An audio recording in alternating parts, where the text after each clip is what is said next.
and so one thing that impacted views on the pandemic and COVID everywhere was there was this global deluge of Russian disinformation during COVID, including in New Zealand. Yes. This New Yorker story reported that during the final month of the COVID lockdown in Auckland, consumption of Russian disinformation was 30% higher in New Zealand than in the United States. Yes. What do you think the impact of that It's so disinformation interesting. was? And why New Zealand? Yeah. What do you think the impact of that is? How about a camp out in Wellington on the front lawn of Parliament? In fact, I think she does actually mention the Canadian truckers because that's where it sort of all started here.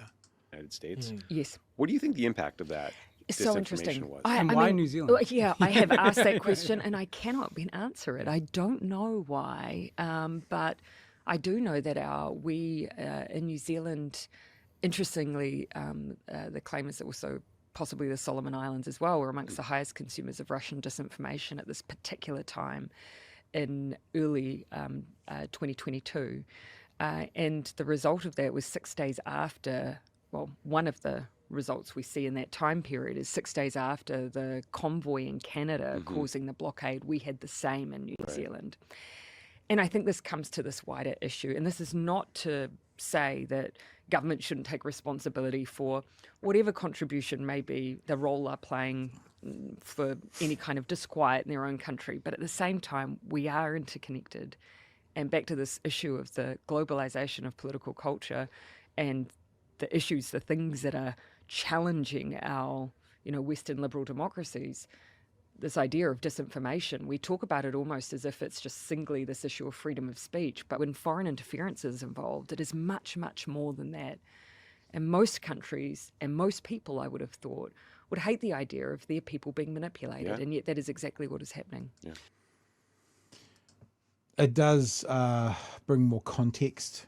Like we said the other day, Chewie, for some people, this is still their biggest thing. Their Facebook posts, they listen to reality check radio, the conversations they have with friends. They use Signal because they don't want the government to track them because it all started with microchips being put in the vaccine. Like, these people are still out there. They're still doing it. And when you hear Jacinda explain that, it's like the freedom of speech versus basically getting pulled into a cult. It does both engender an amount more compassion for these people, but also, for me at least, an amount more of fury at all of this, what has happened and what it's cooked. So even if I'm trying to be really generous and I'm saying those people I talked about before who quote unquote chased Jacinda off, and it's not everybody, some of them, most of them, if not all of them, you could probably start their journey to where they ended up screaming at her in a Coromandel store over a Christmas holiday, calling her a horse-faced C-word that ruined your life, with probably Russian disinformation. That was probably the first step one to get to that point. So fury at that panel, but there's still empathy in me for the people who fell down that hole. But I don't know, can we drag them out? You can't leave them there forever. I can't be empathetic forever of those people at the bottom. Chewie? Yeah. No, I really struggle with that. And look, there's people who are going, well, how do you know it was Russian disinformation? All of this sort of stuff. People that look at this sort of stuff look at patterns, basically the times people posts, and you can hide your IP and where you are in the world and that sort of thing.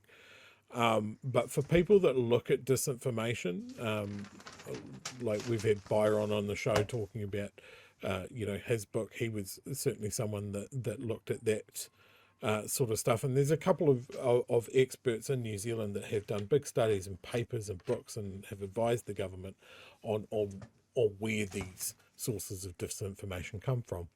And they just pretend to be New Zealanders.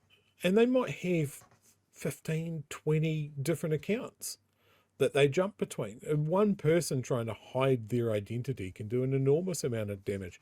And they know where the chinks in our society are. They know that most countries have a problem with race somewhere. So let's latch on to that.